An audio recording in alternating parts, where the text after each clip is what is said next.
নদী যদি মদ হইতো, পাকালে পেট ভুঁড়ে খাইতো রে। কটা নদী থাকলে ভালো হতো না? কত ভালো হতো বলো তো? নদীর ধারে বসলে খরচা কমে যেত জীবনে, কত রাগ অভিমান মিটে যেত, বন্ধুদের সঙ্গে বন্ধুর পাওয়াল মিটে যেত, প্রেমিক প্রেমিকার বিচ্ছেদ আবার জুড়ে যেত।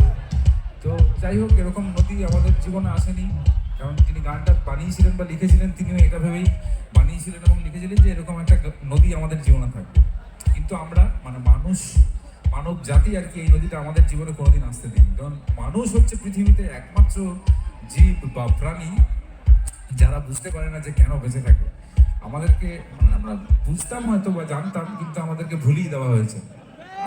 আমাদেরকে বোঝানো হয়েছে যে আমাদের কাছে গাড়ি বাড়ি টাকা সম্পত্তি ক্ষমতা প্রভাব প্রতিপত্তি থাকলে আমরা বেঁচে থাকি। কিন্তু আপনি যত বড়ই হন না কেন, আপনার কাছ থেকে আলো হাওয়া কেড়ে নিলে আপনি বাঁচতে পারবেন না, সে আপনি যেই হন না কেন।